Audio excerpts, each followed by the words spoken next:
Not often you think of God being called foolish. Maybe not often enough. We don't think of ourselves as being foolish. And maybe that's the message that St. Paul is trying to give to us. You know, we all do foolish things from time to time in our lives. We all say foolish things from time to time in our life. And you've probably noticed that even really bright people can sometimes say really dumb things. I think I've done it a time or two in my life even. When the American baseball player Bill Gullickson signed a contract to play in Japan, he was asked what was daily life like in Japan and what are some of the differences he noted. And he said, you know, the language is the most difficult and the different feature. He says, it's really crazy. The only American words I see anywhere in Japan are Sony and Mitsubishi. There's no limit to the foolish things that some people can say. And there is, it's true. There's a lot of foolishness in this world of ours. And that foolishness really does include you and me. That's right. St. Paul calls us foolish. In those verses in Corinthians, he follows them up by saying, brothers, think of what you were when you were called. Not many of you were wise by human standards. Not many were influential. Not many of noble birth. But God chose the foolish things of the world to shame the wise. God chose the weak of the world to shame the strong. He chose the lowly things of the world and the despised things and the things that were not to nullify those things that are, so that no one may boast before him. He chose us all, the worker bees of the world. And he chose you and me. You know, most of us by human standards are not among the ultra-elite, wise group of people. Not too many of us by worldly standards are influential, but we can be very influential with those around us by the way we live our lives.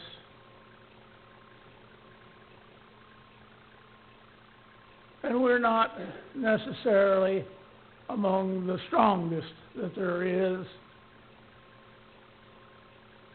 So we don't really have much of a leg to stand on when we try to get up on our little step stool and boast about, look at me, how great I am. So you see, St. Paul is really talking about you. He's talking about me. He's talking about all of us. We are the foolish things that he's referring to in these scriptures. He's talking about people who make up the church. Let me read again what he says. Brothers and sisters, think of what you were when you were called. Not many of you were wise by human standards. Not many influential. not many of noble birth, but God chose the foolish things of the world. He chose you and I. You see, he's really saying God hasn't chosen the celebrities of society. He hasn't picked out the rocket scientists. He doesn't need those kind of people in order to proclaim his word. To the disciples, he's saying he's chosen people like us, the fishermen, the tax collectors, the housewives. Today we might say he's chosen the electricians, the plumbers, the salespeople, the teachers. You see, that's who God depends on, and that's what God uses for his word and for his will to be done. He uses everyday people to do his work, and that's why we are here. You know, we have a celebrity-conscious society. We worship celebrities in our culture, but it isn't the celebrities that God is depending on to change the world. He's not depending on the rocket scientists to change the world. He's not really depending on the rich and the powerful. God depends upon the Sunday school teachers, the greeters, the people singing in the choir, people filling out the pledge cards. Good people.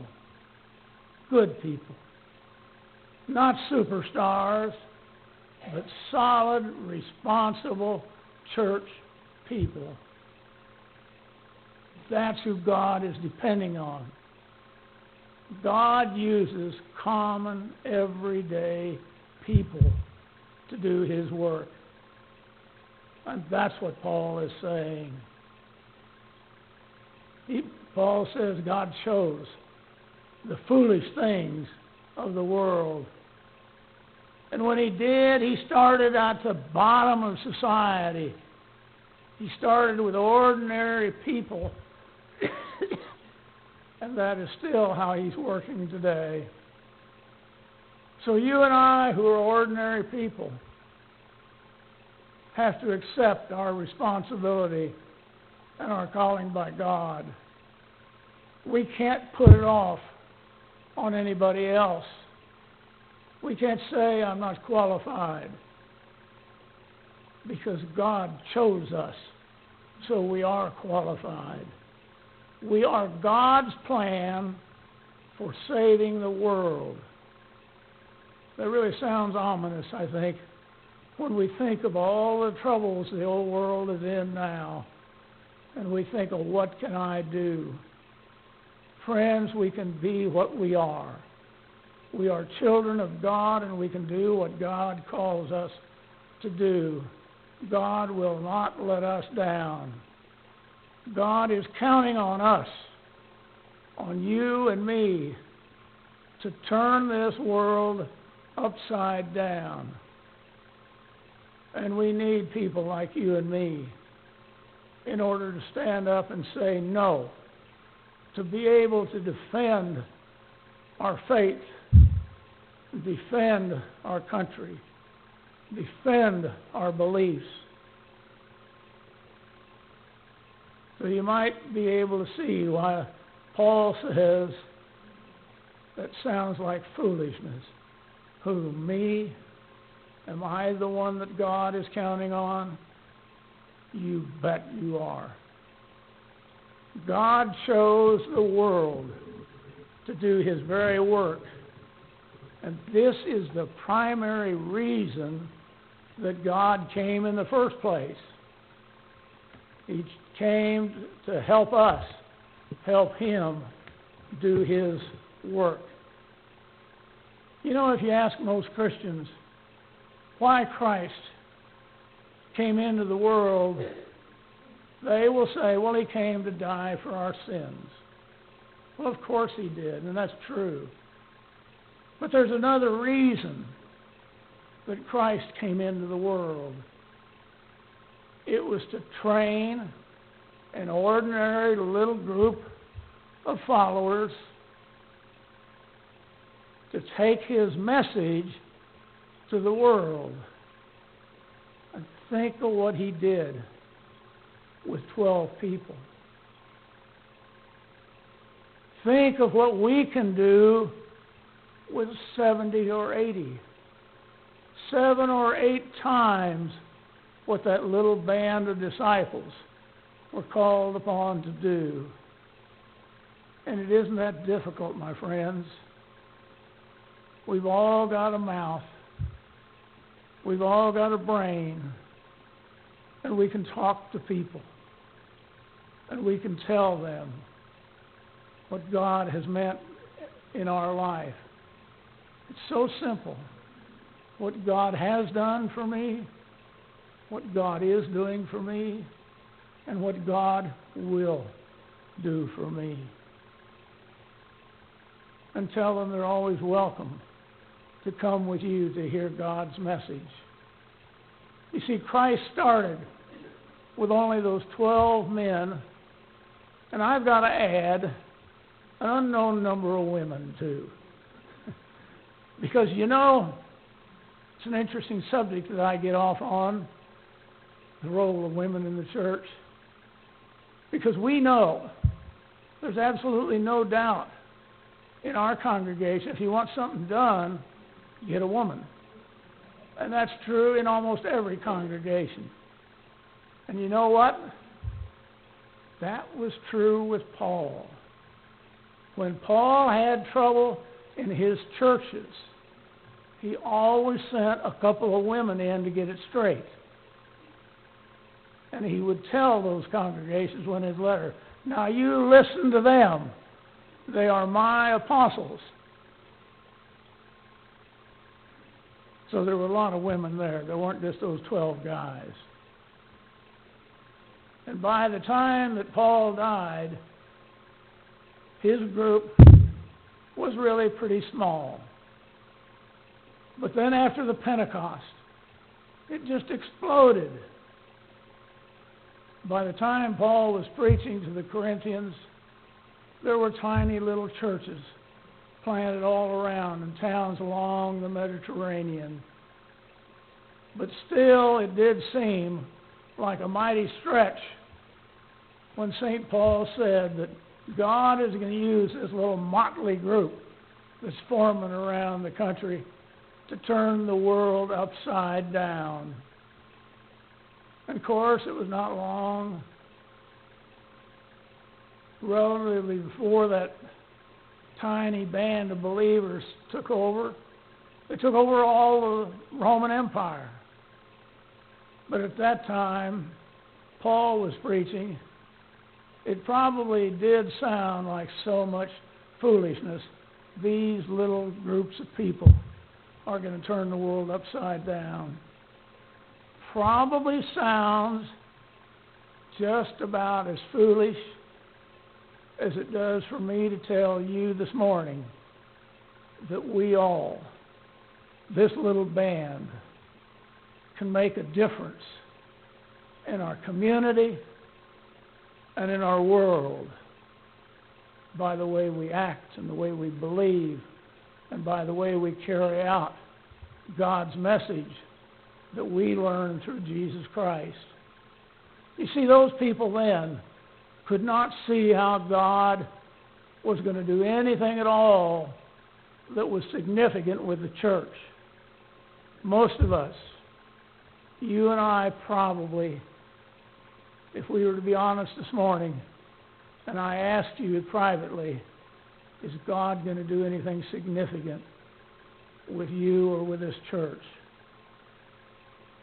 What would be your answer? Probably not. But we've got to change that thinking. We've got to remember that God came and chose us, foolish as He is, how foolish he is to think that you and I can make a difference. But we can. You know, there's still people today within society and within this church that think it's foolishness to think that God is going to do anything significant with their church. And the sad, sad thing about that is those people who say that are probably sitting here this morning. Some people still don't get it. They don't understand that the church is at the center of God's plan.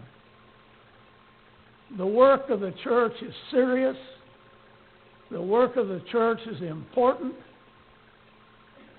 The work of the church is life-changing work. It's work that God is calling you and me to do. Now, this means something that's quite obvious. If the church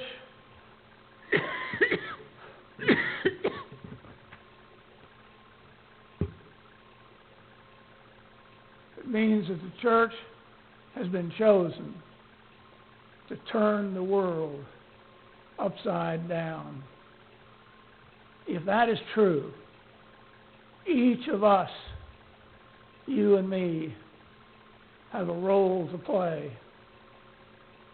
If this is God's plan to not work through celebrities, not work through rocket scientists and brains, but through ordinary folk like us, it means there is something for each one of us to do. There was a man named Charlie. I don't know what his last name was. But he was Charlie, and he joined a prayer group. And someone asked him, "Why did you join this prayer group?" And he said, "I had problems, and I was praying about them, but I just didn't seem to be getting anywhere. So I thought I would join the prayer group." And then one day, I read an article about bees.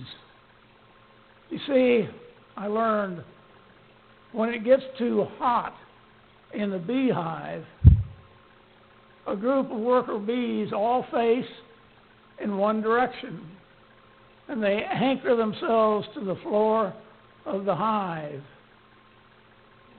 And then they fan their wings rapidly. One bee alone couldn't make much of a difference. But a lot of bees can produce a lot of air current, strong enough to draw in some fresh air into the hive, where it helps cool down the hive. It moves the bad air out. Doesn't it then make sense that if a group of bees working together can activate a healing current that changes everything for the better in the beehive, maybe a group of people working together can do the same thing. You see, that's a pretty good description of what the church is all about. We're like those bees. On our own part, we can't get much done. But flapping our wings in unison, we can blow out all the stale air of the wrongdoing. But each of us has to flap our wings. We each have to do our own part. God chose to do something foolish. God chose ordinary people like you and me. And God set out to changing the world one person at a time. Was God foolish to count on those of us like we are? Only you and I know the answer, and God. What will your answer be? Amen.